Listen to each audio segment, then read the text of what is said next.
గత ఎన్నికల్లో రాష్ట్ర వ్యాప్తంగా ఫ్యాను గాలి వీచిన తెలుగుదేశం పార్టీ 3 ఎంపీ స్థానాలు దక్కించుకుంది. వాటిలో ఒకటైన విజయవాడ పార్లమెంటు నియోజకవర్గం రాజకీయం ఇప్పుడు హాట్గా మారింది.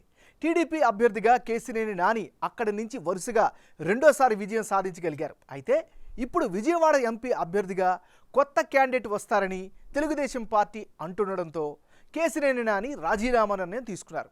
మరి రాజీనామా చేస్తే ఆయన ఫ్యూచర్ ఏంటి? ఏ పార్టీలో చేరుతారు? తన భవిష్యత్తు కార్యాచరణపై ఎప్పుడు ప్రకటన చేస్తారు? 2019లో జరిగిన ఎన్నికల్లో టీడీపీ 23 అసెంబ్లీ, 3 పార్లమెంటు సీట్లకే పరిమితమైంది.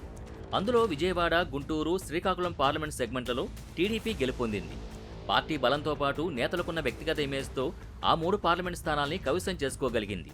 వాటిలో విజయవాడ పార్లమెంట్ సెగ్మెంట్ నుంచి కేశినేని నాని వరుసగా రెండోసారి లోక్సభ సభ్యుడిగా ఎన్నికయ్యారు. రానున్న ఎన్నికలకు టీడీపీ జనసేనల పొత్తు ఖరారైంది. ఎలా అయినా ప్రభుత్వం ఏర్పాటు చేయాలని పట్టుదలగా ఉన్న ఆ పార్టీలు గెలుపు గుర్రాలకే సీట్లివ్వడానికి అభ్యర్థులకు సంబంధించి సర్వేల మీద సర్వేలు చేయించుకుంటున్నాయి. సర్వేలు నిర్వహిస్తూ సీట్లను కేటాయించేందుకు సిద్ధమవుతున్నాయి.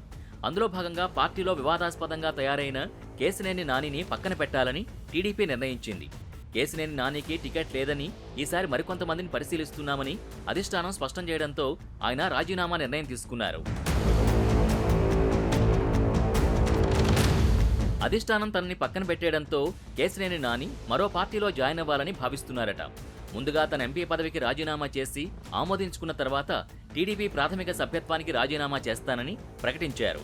ఇప్పుడు నాని ఏ పార్టీలో చేరతారో అని అందరూ ఆసక్తిగా ఎదురుచూస్తున్నారు. మొన్నటి వరకు నాని వైసీపీలో చేరబోతున్నారని విస్తృతంగా ప్రచారం జరిగింది.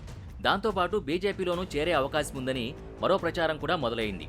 అయితే నాని పార్టీలో చేరేందుకు సుముఖంగా ఉన్నా ఆ పార్టీలు మాత్రం చేర్చుకోవడానికి విముఖత చూపుతున్నాయన్న ప్రచారం కూడా జరుగుతోంది. దాంతో విజయవాడ ఎంపీ ఏం చేయాలో తెలియక గందరగోళంలో పడ్డారట. మొన్నటి వరకు ఆయన వైసీపీలోకి ఆహ్వానిస్తారని ఎదురుచూసిన వైసీపీ మాత్రం నానిని ఇండిపెండెంట్గా పోటీ చేసి గెలిచిన తర్వాత మాత్రమే తమ పార్టీలోకి రావాలని సూచించినట్టుగా వార్తలు చక్కర్లు కొడుతున్నాయి. బీజేపీ సైతం నానిని తీసుకునేందుకు ఆలోచిస్తోందని అంటున్నారు. మొత్తం మీద నాని ఏ పార్టీలోకి వెళ్లాలో అర్థం కాక అయోమయానికి గురవుతున్నారట. మరి నాని అనుకున్నట్టు రాజీనామా చేసి ఇండిపెండెంట్గా పోటీ చేస్తారా, లేక రాజీనామాల ఆలోచన పక్కన పెట్టి టీడీపీలోనే కొనసాగుతారా అన్నది చర్చనీయాంశంగా మారింది.